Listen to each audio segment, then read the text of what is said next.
ఉపాధి స్థానికంగానే గిరిజనులకు ఇవ్వాలని దానిపైనే కదా ఆ రోజు జరిగిన పోరాటం. అవును సార్. 100% స్థానికంగా ఇవ్వాలని. అవును సార్. అయితే గతంలో వైసీపీ హయాంలో అట్లా చేస్తే స్థానికంగా మనకి పెట్టుబడులు రావనే ఉద్దేశంతో ఇతర కంపెనీలకి అది వర్తించదని దానిపైన వచ్చినప్పుడు మీరందరూ ఉద్యమం చేశారు అప్పుడు. అవును సార్. అవునా? అవును సార్. ఓకే, దాని గురించి చెప్పారు ప్రిన్సిపల్ సెక్రటరీ గారు, ఇప్పుడు చెప్పారు డిప్యూటీ సీఎం గారికి. Okay sir. తప్పకుండా ఒకసారి పరిశీలిస్తారమ్మా. Thank you sir. సార్ అలాగే మా ఎవరైతే సిఆర్టీలుగా వర్క్ చేస్తున్నామో ప్రస్తుతం డిఎస్సిలో మా పోస్టులు మినహాయించి డిఎస్సి అనేది కన్సిడర్ చేయాలని చెప్పేసి మనస్ఫూర్తిగా కోరుతున్నాను. నేను ఎడ్యుకేషన్ మినిస్ట్రీ పట్టుకెళ్తాను. Thank you sir. మీరు చెప్పండి సార్. నమస్కారం సార్. ఆ ఫోటో కింద పెట్టండి వాళ్ళ అవసరం. సార్ నమస్కారం సార్. నా పేరు పాంగిచంటి దావీదు. మాది ఇక్కడే సార్, ఈ ఊరే. అయితే ఇక్కడ కొన్ని సమస్యలు ఉన్నాయి సార్. పెన్షన్ సమస్యలు కావచ్చు, తర్వాత రోడ్డు సమస్యలు, స్కూల్ సమస్యలు ఉన్నాయి సార్. ఆ విషయాల్లో మాట్లాడదామని మరి ఒకసారి వచ్చాం సార్. సార్ ప్రధాన సమస్య అయితే ఇక్కడ స్కూల్ సమస్య ఒకటి ఉంది సార్. స్కూల్ బిల్డింగ్ కావాలి సార్. తర్వాత డ్రైనేజ్ కాలువ, తర్వాత వీధి రేంపులు అనేది కావాలి సార్. వీధి రేంపులు సార్, సీసీ రేంపులు, సీసీ రేంపులు కావాలి సార్. తర్వాత పెన్షన్ అందరి వాళ్ళు కూడా ఉన్నారు సార్. అంగన్వాడీ బిల్డింగ్ ఒకటి కావాలి సార్. మరి ప్రాముఖ్యంగా ఒక విషయం ఏంటంటే సార్, ఇక్కడ నుండి ఈ ఊరు నుంచి ఈ ఊరు నుంచి 12 మైళ్ళు వెళ్ళడానికి 2.5-3 కిలోమీటర్లు ఉంటుంది సార్ రోడ్డు. అయితే అక్కడ రోడ్డు గ్రావిటీ రోడ్డు ముందు గత ప్రభుత్వం ఉన్నప్పుడు తవ్వించారు, కానీ అక్కడ చిన్న అడ్డన్నది తగ్గుతుంది సార్. మాకు ఏంటంటే ఫారెస్ట్ డిపార్ట్మెంట్ వాళ్ళు మాకు క్లియరెన్స్ ఇవ్వట్లేదు సార్. కాఫీ తోటల వాళ్ళు మాకు ఇవ్వట్లేదు, అసలు దారి ఇవ్వట్లేదు. చిన్నది కార్నర్ కొడితే మాకు ఘాట్ అనేది తగ్గుతుంది సార్. ఆ విషయంలో మేము చాలాసార్లు మేము కలిసాం సార్, కానీ మాకు అసలు మా మాట వినలేదు సార్. ఈ పక్క వెళ్తే మీరు వచ్చిన రోడ్ సార్, అక్కడ జంక్షన్ నుండి మధుపాక వరకు సార్, అది కూడా అదే సమస్య సార్. మొన్న మీరు వస్తున్నారని మట్టి గ్రావిటీ తీయడానికి కూడా అవకాశం ఇవ్వలేదు సార్. చిన్నది మట్టి తీసిన మేము ఒప్పుకోము, తీయొద్దు అనేసి అక్కడ దగ్గర నుండి అసలు తీయనివ్వలేదు సార్. అందుకని మీరు వచ్చినప్పుడు రోడ్ చూసే ఉంటారు, కాలువ కూడా తీయలేదు సార్. మీరు చెప్పిన ఇప్పుడు డిప్యూటీ సీఎం గారు కూడా విన్నారు, అందువేళ కూడా ఇప్పుడు మనం కొత్తదిగా ఇది కనెక్షన్ లింక్ చేయడానికి రోడ్ శాంక్షన్ చేస్తాము. సో దాంట్లో మీరు ఈ ఫారెస్ట్ అబ్జెక్షన్స్ గురించి చెప్పారు. ఇది మనకి ఆర్ఓఫర్ అనుకున్న ఆర్ఓఫర్ అడవి హక్కులు చట్టం కింద 1 హెక్టేర్ వరకు మనం పర్మిషన్ ఇవ్వచ్చు. కలెక్టర్ పర్మిషన్ ఇది పాస్ ఇచ్చారు, మనం ఇస్తాం. సమస్య కూడా ఉంది సార్. చిన్నది స్తంభాలు ట్రాన్స్ఫార్మర్ మీరు వచ్చినప్పుడు దారిలో మీరు చూస్తూ ఉంటారు, అది వర్షం వస్తే పడిపోయే అవకాశం ఉంది సార్, వాలిపోయి ఉంది. తర్వాత ఇక్కడ ఇంటి పక్కన ఒక స్తంభం వాలిపోయింది సార్, ఆ 2 స్తంభాలు మార్చాలి సార్. కరెక్ట్ ఇంటి పైన నుంచే లైన్ ఉంది సార్, అది అవన్నీ కరెక్షన్ చేయండి సార్. తర్వాత పెన్షన్ అందరి వాళ్ళు కూడా ఉన్నారు సార్. డేటా ఏముందో మీరు కన్సర్న్ సార్. ఇంకొకటి సార్, ఒక నిమిషం, మీకు ఎవరైతే ఉందో పంచాయత్ సెక్రటరీకి పంపించండి. అలాగే సార్. తర్వాత ఇంకొకటి సార్, ఒక మాట చెప్పి నేను సెలవు తీసుకుంటాను. మా గ్రామం ఫారెస్ట్ గ్రామంగానే ఎప్పటి నుంచి ఉంది సార్. అయితే మాకు ఈ గ్రామాన్ని రెవెన్యూ గ్రామంగా మార్చాలనేసి మేము అనుకుంటున్నాం సార్. మా గ్రామం తరఫున మేము మీకు ఫుల్ ఫ్యాన్స్ సార్, ఎందుకంటే మీరు రెవెన్యూ గ్రామంగా మారుస్తారనేసి మేము అనుకుంటున్నాం సార్. అలాంటివి మా పంచాయతీలో చాలా గ్రామాలు ఉన్నాయి సార్, సుమారుగా 11 గ్రామాలు ఉన్నాయి సార్. ఆ గ్రామాలు కూడా మీ పీటీస్ గ్రామాలే సార్.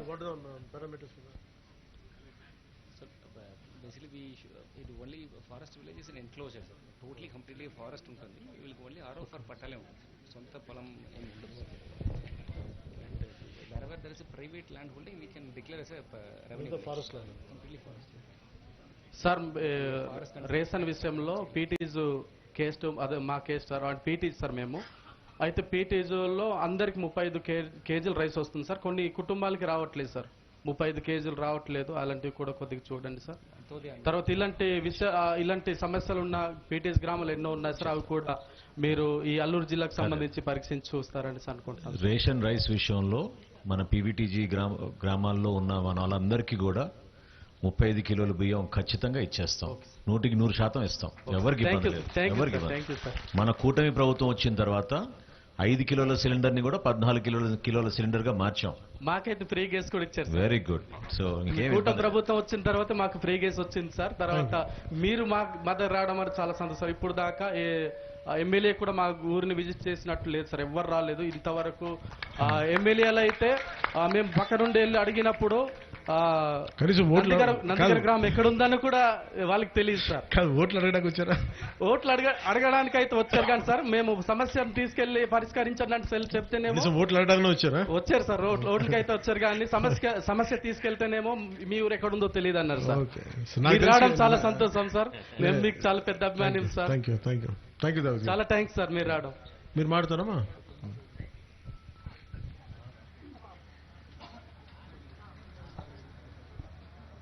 చెప్పండి, మీరు మాట్లాడండి. సార్ మనస్ఫూర్తిగా హృదయపూర్వకంగా ధన్యవాదాలు సార్. నేను ఎంజీఎన్ఆర్ఐజెస్ నుంచి ఫీల్డ్ అసిస్టెంట్స్గా పనిచేస్తున్నాను సార్. నేను 2008 నుంచి ఇప్పుడు దాకా కొనసాగుతున్నాను సార్. మా సలుగు పంచాయతీలో మాకు 32 యాప్టేషన్స్ ఉన్నాయి సార్. మాకు 8,000 జీతం మాత్రమే 2008 నుంచి ఇస్తున్నారు సార్. ఇప్పుడుకి వచ్చి మాకు ఎటువంటి ఆదాయం అనేది పెంచలేదు సార్. మేము ఎనీ టైం రోజు ఆన్లైన్లో వర్క్ చేయాలి సార్. కొండలు మీరు ఇప్పుడు మా ఏరియా సైడ్ వచ్చారు కాబట్టి ఇక్కడ ఎంత కొండలు ఉన్నాయి అనేది మీకు అర్థమైంది sir.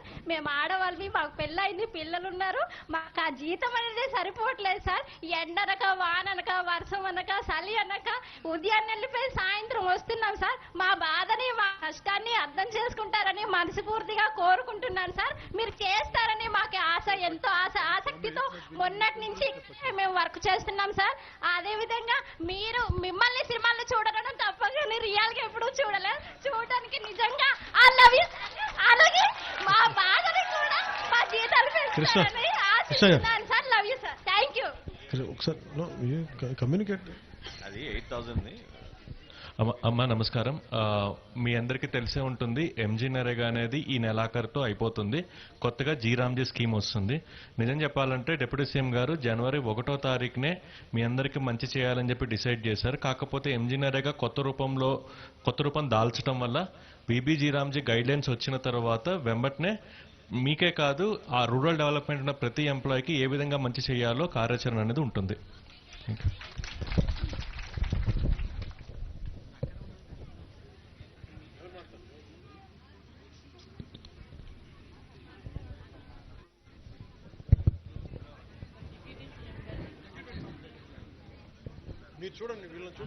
Hello sir, deputy CM గారికి నమస్తే సార్. నా పేరు కే భారతి సార్. నేను హౌసింగ్ డిపార్ట్మెంట్లోని డిఈఓగా చేస్తున్నాను సార్. మేము 2006 నుంచి జాయిన్ అవ్వాం సార్. మా శాలరీ 3,400 నుంచి స్టార్ట్ అయ్యి ఇప్పటికి 6,400 రూపీస్ ఇస్తున్నారు సార్. చాలా ఇబ్బందిగా ఉంది సార్ మా పరిస్థితి. మేము ఇప్పుడు యూనియన్గా ఎస్సీ ఎస్టీ యూనియన్గా ప్రిపేర్ అయ్యి మేము 576 మెంబర్స్ ఉన్నాం సార్. స్టేట్ మొత్తం 576 మెంబర్స్ ఉన్నాం సార్. ఓవరాల్గా అయితే 2,600 మెంబర్స్ ఉన్నాం సార్. మాకేమైనా బ్యాక్లాగ్ పోస్టులు తీస్తే data entry operators, next outsource working inspectors కి ఏమైనా అవకాశము ఇవ్వగలుగుతారని కోరుతున్నాను సార్. మిమ్మల్ని చూసినందుకు మాకు చాలా ఆనందంగా ఉంది సార్. మనోహర్ సార్ చాలా thank you sir. And deputy CM గారు థ్యాంక్ యూ సార్. జిల్లా కలెక్టర్ గారు కూడా థ్యాంక్ యూ సార్. సార్ దయచేసి మాది కొద్దిగా పరిష్కరించండి సార్ ఈ సమస్యని. అమ్మ, మీకు మన హౌసింగ్ కార్పొరేషన్ ద్వారా మిమ్మల్ని తీసుకున్నారు కాబట్టి మీకు సెలక్షన్ జరిగేటప్పుడు మీకు వెయిటేజ్ ఇస్తారు. అప్పుడు ప్రభుత్వం నుంచి తప్పకుండా కన్సిడర్ చేయొచ్చు. ఎందుకంటే మీకు తెలిసిన విషయమే, కాంట్రాక్ట్ ఎంప్లాయీస్ మేము నామ్స్ అంతకన్నా ఎక్కువ తీసుకెళ్ళలేము. కానీ ఖచ్చితంగా అనేక సందర్భాల్లో కేబినెట్ మీటింగ్ లో గౌరవ ముఖ్యమంత్రి గారు, ఉప ముఖ్యమంత్రి గారు దీని గురించి మాట్లాడారు. ఎందుకంటే ఎన్నికలప్పుడు కూడా మీ అందరికీ కూడా న్యాయం చేయాలనే ఒక మాట ఖచ్చితంగా అప్పుడు అన్నారు కాబట్టి అది ఖచ్చితంగా పరిశీలన ఉంటుంది.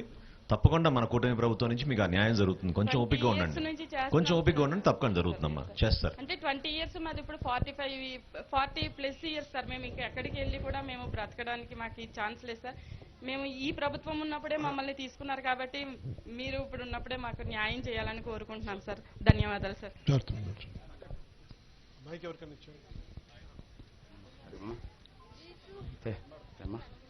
కనిపించావు